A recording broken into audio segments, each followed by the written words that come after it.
Hi, friends. Catherine Korostoff here from Research Rockstar, and thanks for joining me for another episode of our video podcast series. And today, our topic is socializing insights for optimizing impact. And I have a very special guest with me today, Kory Grushka.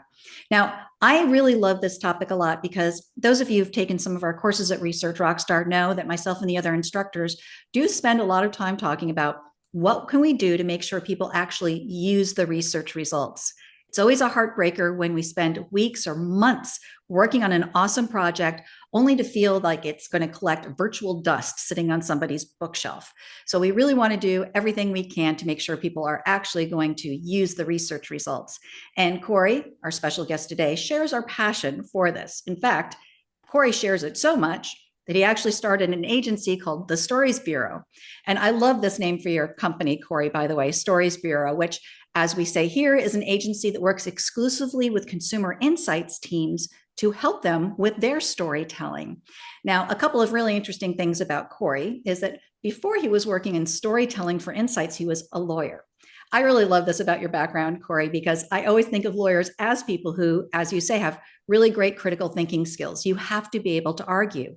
In fact, in our couple of our courses, our report writing courses in particular, we often talk about the importance of challenging one's own assumptions, sort of like arguing with yourself to challenge your argument. So if I reach a conclusion, I need to be able to defend it to a client or a colleague. So I need to kind of challenge it for myself. And I know lawyers know a lot about arguing.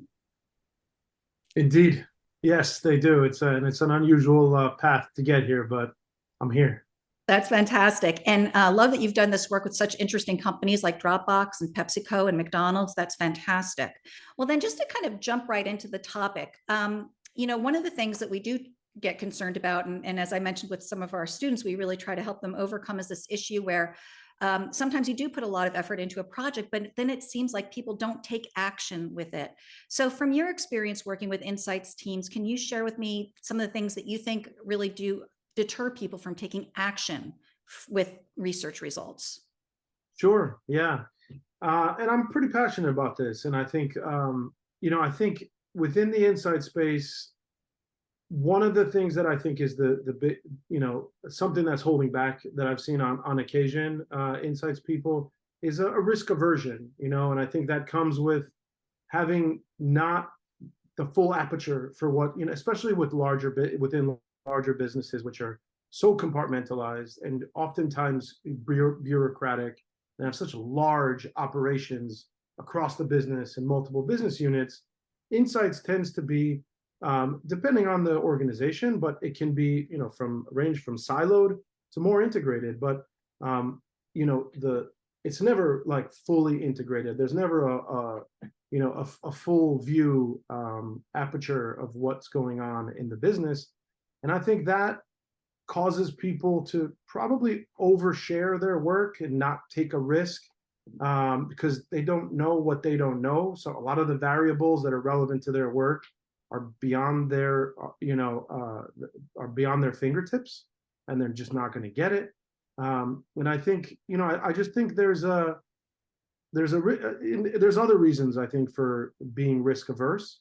You have to cover your behind, because by taking a risk, or by identifying a key data point or insight, and really leaning into that, you're not always going to be right, and so the fear of being wrong and the fear of really going out on a limb and being wrong, which is really what the organization needs, and needs insights, right? I mean, an insight or a few insights that are going to really maybe change the trajectory or maybe confirm the trajectory, but really be insightful and have an impact on the organization. To really get behind that comes with risk. And I think the added layer of like being sometimes somewhat siloed makes it even harder for insights groups. So I think risk aversion and kind of like an unwillingness, or maybe not being optimal at curating and narrowing down and being specific and standing behind, like not everything, not oversharing, but the curated information, I think is something that I believe holds insights back.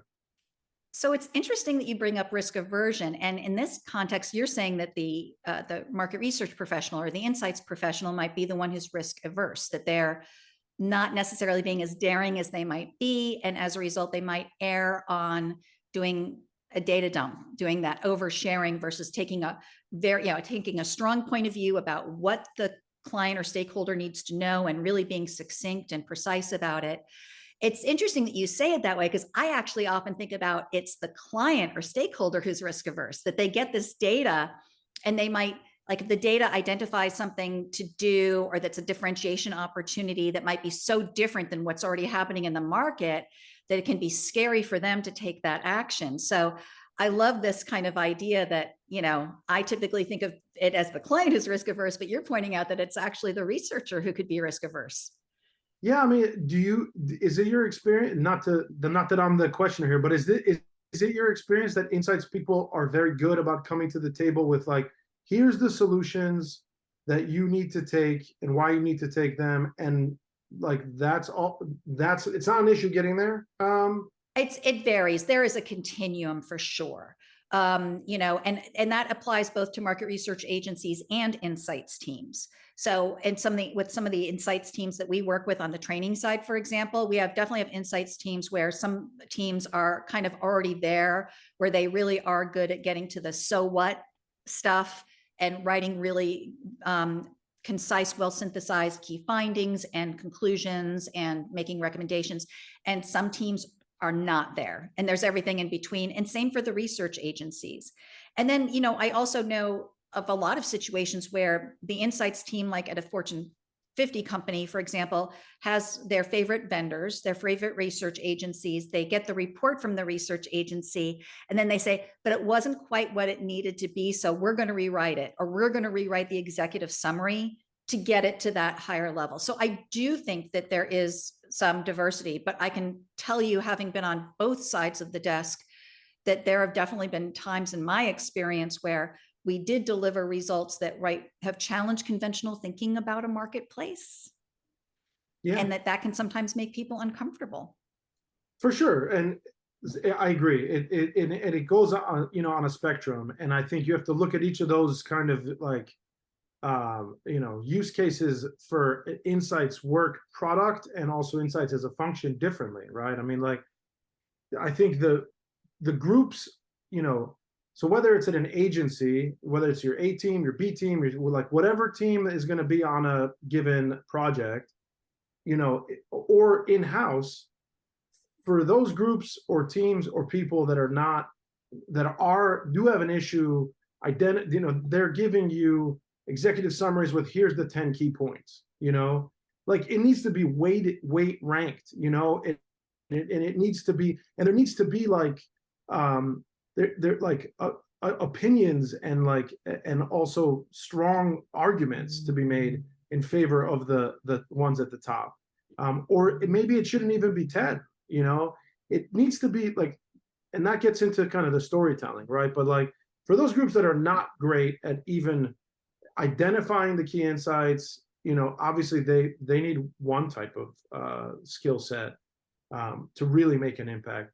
And for those that are good at identifying the key insights, it's very rare to find a really good insights person, or really any business person that's good, that's great at really narrowing down, curating, saying this is exactly what you need to do, taking a stance on it, right? Taking the risk to put themselves out there and say, we need to run with this one or two things, but then also being able to inspire through storytelling or not, right? Just like making the argument, or making the argument in the form of a story in a way that is not just inspiring, but allows the business person to turn around and inspire with it, right? Because oftentimes you're not just pitching the one person that's going to make all the decisions.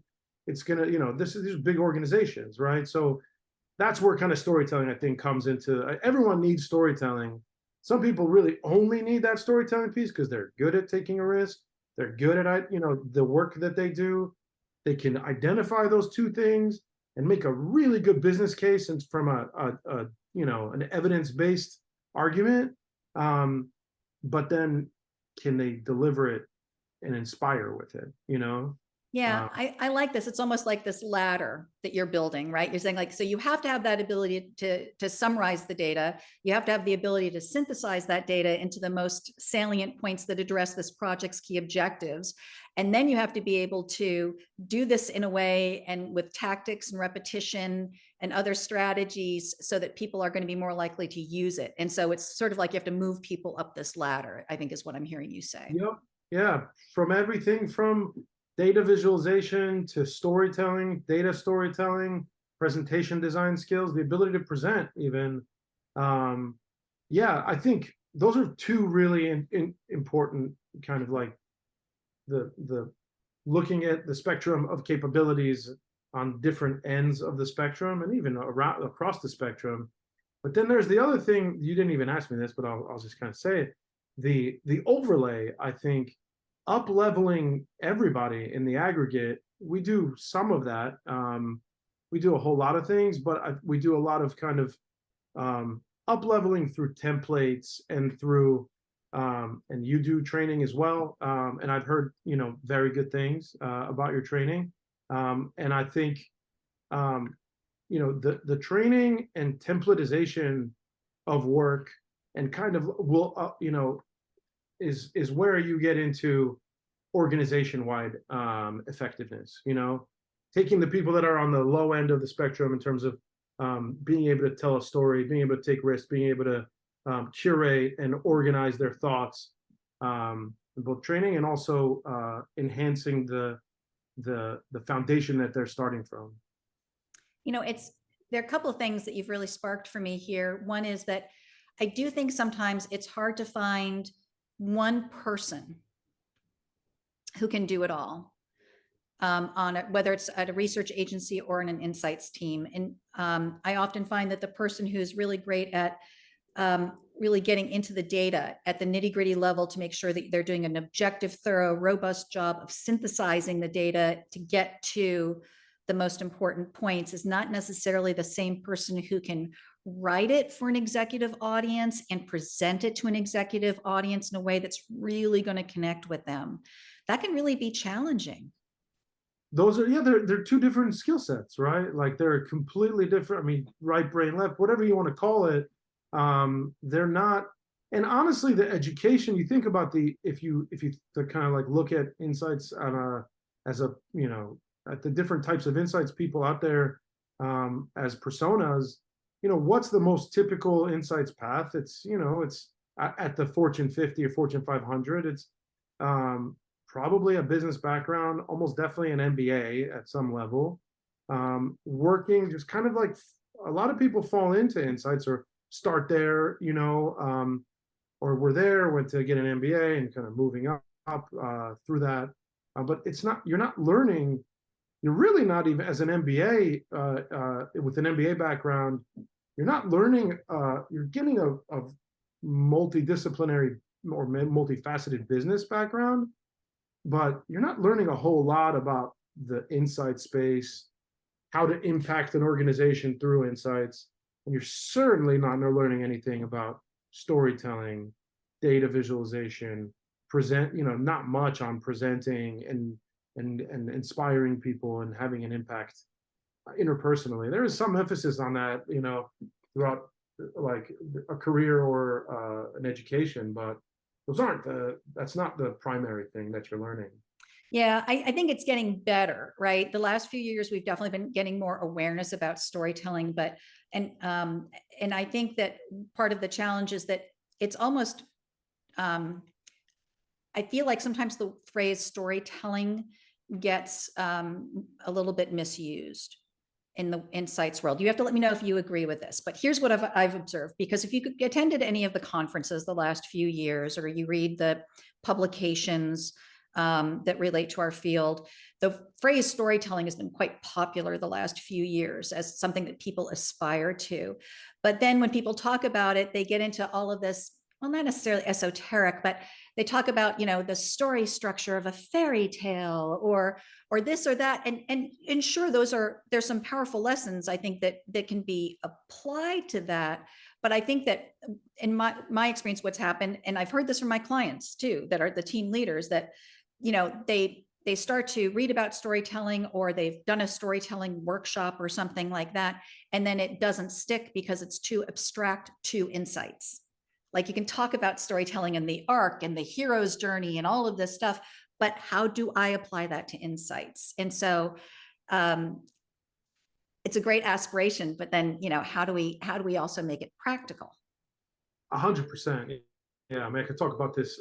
I'd love to talk about this, like even off camera, but like, and pick your brain maybe. But the words esoteric and abstract, I think, are like perfect to describe the challenges with, quote, storytelling in the insight space. I haven't done a ton of work looking at what's out there, but I've seen quite a bit of what's out there. The problem with storytelling to begin with, it's a creative kind of endeavor. It doesn't come naturally, right? So you're already kind of like teaching people that are not expert in storytelling or creative thinking, like that space, which already is fuzzy, right? I think also, like from what I've seen, and I think you're addressing this with what I understand about what you're doing.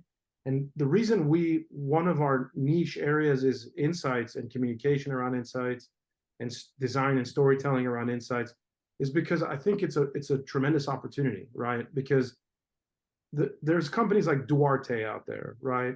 There's companies like Storytelling with Data.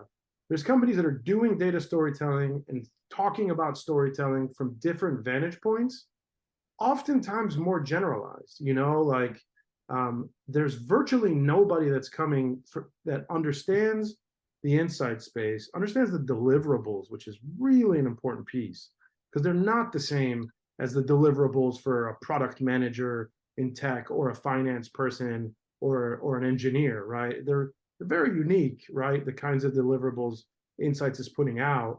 So being able to kind of like educate, teach on with an understanding, a contextual understanding, is something that really doesn't exist, And I think that's what's missing, because if you talk in generalities, it's like, yeah, Pulp Fiction is this is like a not not your linear story format, and here's a linear story format, and here's a different story format, but it's like that has nothing to do with a segmentation, right? That I have to build a deck on from 7 different decks that are flying around, including a data dump and 2 V6 and V7 from the agency. I think the contextualizing of storytelling is something that's, especially in insights, I think very much missing, and like one of the reasons why it's challenging to do it.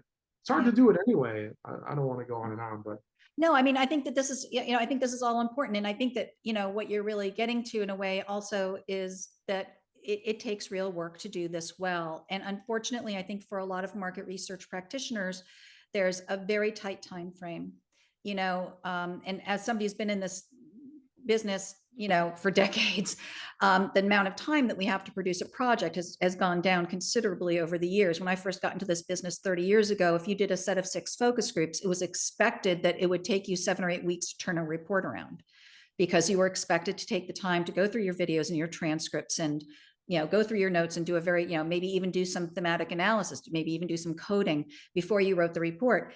And that's kind of gone for a lot of researchers now, because they're expected to turn the report sometimes in as little as 5 to 7 business days after their last group, if it's focus groups, or when they come out of the field. Same day in some cases with some deliverables. Yeah. Real time, like, I'm sorry, go on. Yeah, no, but this is the challenge, is that, how to get to that point where you have something that's worthy of being called a story, that's got that strong point of view, where you are being concise. That takes time. And if you've got 5 to 7 days or 1 day, getting there is a really challenging thing. I mean, that's really hard. Although you talked about something before that I think is part of the solution, which is you talked about templates. And I sometimes feel like people think template is a bad word. I'm with you. I like templates. In fact, in both of our report writing courses, we include PowerPoint templates, because it's not that we're saying you should always have reports that look exactly like this, but some of the slides have frameworks for analysis. And if you can sort of categorize your data using a framework, that will help you to get to that so what kind of level. But I just made a huge assumption about whether or not how I think of templates is how you think of templates. So what do you, when you say templates from your, for your company, what are you thinking of? Yeah. So specifically to templates, you know, I think it's all about context, right? I think one of the biggest concerns that I have, and I haven't really tried to sell this into insights, folks. I feel like I probably could if I was actively pitching this, but the idea that like almost all insights functions, a lot of them are using, let's say, a PowerPoint template. They're starting their decks and they're using templates that aren't even insights driven, right? It's the corporate, you know, PowerPoint template, right?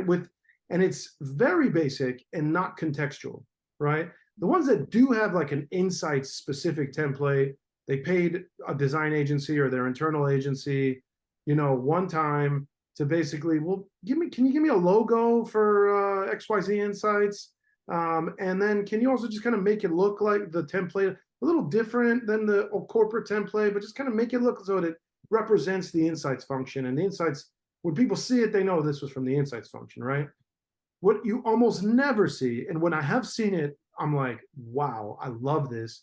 And on occasion we do it. And again, I'm not like out there pitching it that much, but is more contextual templates that like, I think it's very advisable for an insights group to, I think planning is very important. I think communications planning is very important.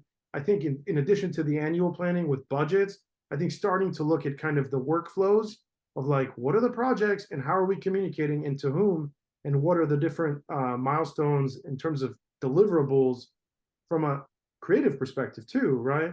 But from a template perspective, also looking at, you know, foundationally early on, and creating something a little more robust, which has, let's say, so I think, for example, one thing, you know, we've done is we'll ask for like, give us like the 10 most typical decks that you will deliver as an insights function, and give us ones that are relatively current.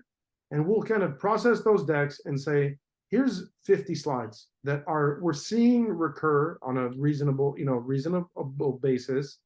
And then here's some basics slides that everyone's going to need, and build a template with the types of slides you were getting to this, right? There's certain diagrams, and I think you called it like processes or workflows or whatever. Frameworks.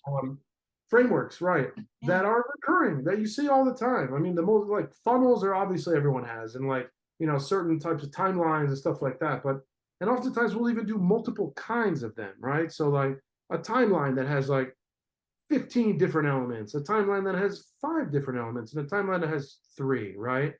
But like the different types of slides that are contextual to the organization, so that they're not kind of starting from scratch, or where you get tripped up is like, here's a slide that's just like a plain slide, and I have to produce a complex diagram that I've done before for this insights group, but now I'm rebuilding it. I don't know anything about design. I don't know anything about, you know, and so, and then that also goes to some of the assets that come with it, right? So broader libraries of, let's say, icons, you know, where it's contextual, right? Well, we'll look at those 10 decks and say, here's the icons you're reusing all the time. You know, you're like you're a soda company, you know, like, oh, these are the types of icons. You're a, you know, like a SaaS business, or you're whatever it is. You know, and so, and there's more types of assets that can be generated as part of a template, but the idea of like highly contextual and robust, you know, like instead of investing, like that is something that will up level the people that are performing at from a storytelling perspective at a 2, it'll take them to a 2.5 or a 3. The real the people that are at a 9, they'll be at a 10, you know, and it'll be just kind of like this halo that sits on top of everyone basically, and it's not really appreciated. I haven't talked about this honestly, besides my internal team, but very much. But yeah. It's practical. I love it. I'm very much aligned with your point of view on this. And then just, I guess, to close, because I feel like you and I could probably talk about this for hours. But just for closing, we do talk about socializing, and part of socializing is the report. What else, when you talk about socializing insights, findings, what else other than the report do you consider part of socializing? It's pretty basic, but the strategic vision is complicated, right? So like it's not just it's the report, which is always delivered ultimately in a PowerPoint format, but it's the different levels of zoom on that report, right? And potentially the different audience that are going to see the different derivatives of that report, right? The different versions of that report. Is it just one lengthy? It's the data dump, first of all, from XYZ research agency.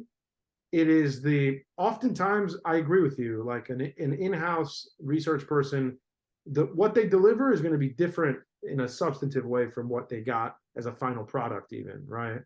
And In many cases. and that is a long and kind of sorted process to get from A to Z anyway. Yep. Oftentimes that involves the agency too, right? It's like do this and do this and do that, and then they take it in-house and we're doing. But I think it's the different levels of zoom on the reports, looking at all the different types of reports, which is going to be dependent on the different types of audiences, right? And looking at the sequences of communicating those reports, right? Or those decks, let's say. There's always like some form of email communication from an insights group, right? Every insights group at some level has sometimes very infrequent, sometimes more frequent newsletters where they're updating and kind of like sharing information. So the email newsletter, the sequencing of that, like I think it's really incumbent on any business unit, but especially insights, to be thinking about their socialization plans as a B2C company looks at content strategy. What's the audience? What are the different channels that I'm communicating through? To answer your question, long story short, decks, email newsletters, intranet, videos of all sorts. And sometimes it gets more sophisticated. Sometimes there's companies on Facebook's internal platform. So there's the live events. There's only a handful of channels. The question is like, are you kind of program planning? Are you content strategy planning? How you're going to communicate to whom and what sequence and who's going to be doing it, and then really kind of like having your ducks in a row so you're not rushing and compromising because you're rushing, and also not really effectively communicating because you haven't thought through the sequence and how you're influencing and who and with what.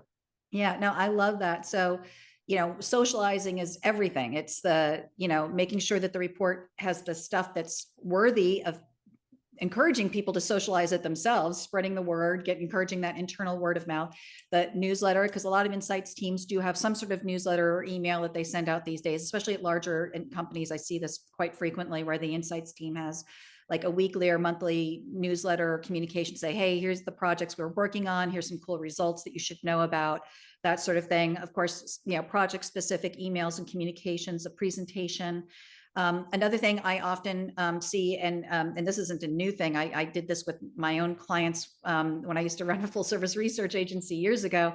I had some of my larger clients would have me do video interviews with executives from the team, from the company, saying to be like, okay, you're the CMO of company X, large company X, how are you going to use these research results? And I would interview them about what they thought of the research, what was interesting to them, how they were going to use it. And then we circulated the video, and it helped to sort of encourage that, sense of urgency throughout that company of, wow, if she's using the data in these cool ways, I certainly should be thinking about how I can use the data. So like company XYZ commissions a $500,000 study from from research agency ABC. That research comes in, the CMO is interviewed about that research and how they view it in terms of like what's their vision for how this can impact the organization, how they would use it, like that kind of thing, and then socializing that video basically. Yeah, I mean, I was doing that 20 years ago with some of my big, especially tech clients. When I ran an agency, a lot of my clients were really big tech companies.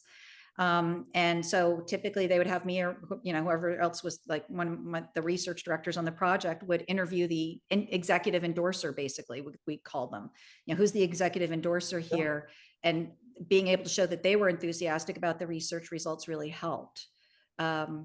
Because especially with tech, and I think this might be true for some other sectors too, but especially with tech, I was often in a situation where we were delivering research results that might challenge assumptions about customer needs.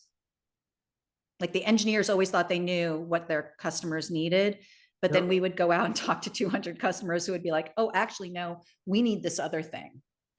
Yeah, Protect is its own, I think, business case that's unique from my perspective, because you have this kind of like dynamic in tech where you have like sales, marketing, and product/engineering. And like, especially when you have like market research, it's driven by the marketing function, and like the challenging the assumptions of the user or the customer in tech, like getting into that kind of divide between marketing and product is very treacherous territory and very complex to navigate, But so even the reason I'm saying it is because even if the CMO was kind of pitching effectively how important this this market research or customer research project is, there's still a divide where product is like, that's cool, but like we are the kind of owners of the user, you know what I mean? Yeah, you might need that. You might need the VP of product development to be doing that video in some cases to really right, which is interesting, right? Yeah, that comes with its own, but like with its own nuances. Definitely in CPG, I could see that being even in tech. I think it's an interesting idea, as a proof point, But I think repetition is also important. Just anything to do. I think, as long as we're not just in that position of we finished the report, we emailed it to you with a nice cover letter, we're done. No, that's never going to cut it. There's just too much noise out there. People need more repetition of the key points in order to not only retain them, but to trust them. Yeah. And also, you have to think about it also in terms of like segmenting based on company size, like looking at insights differently based on company size. I don't know if you agree with this, but my experience has been when you have a smaller company, let's say a big private company or a smaller public company that doesn't have much of an insights function, it may have either a nascent insights function or didn't have one of just or maybe a little more developed. In my experience, the insights people have a little more sway. I don't know if you kind of experience that as well. And they're looked at with a little more of kind of like, wow, you all are really the subject matter experts. You really are the people we need to listen to, when it comes to the voice of our customer, our consumer.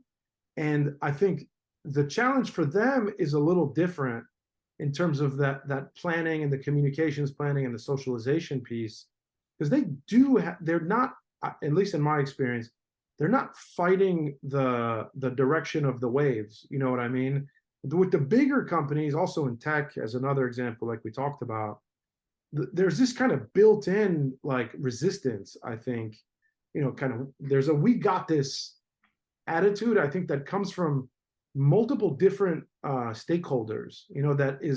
That you're oftentimes fighting. I think as an insights person, which I think creates a different priority strategy in terms of the way you're socializing, to whom, on what channels.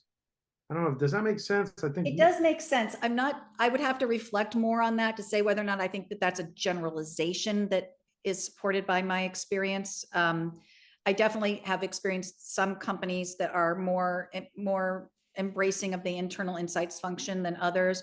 But I also find sometimes, at least for the companies that I work with, that the really, really big ones, like, Fortune 50 ones, there may be a central market research group, but sometimes there's like the market research group that is for marketing and advertising, and there's a separate group that is for product development. Or there's a customer insights group that does the central market research, but there's also a CX group that's now doing the customer journey kind of stuff that's actually separate from market research, which is a whole discussion. But So, so sometimes in the bigger companies, it's multiple groups these days, and then that gets into the whole issue of data silos and all that messy right. stuff. And that's a whole other conversation. You have CX, you have UX, you have the market research people, you have analytics, They're working on first party data that you have the basically IT, CTO, you have like who owns AI, like how is AI finding its way?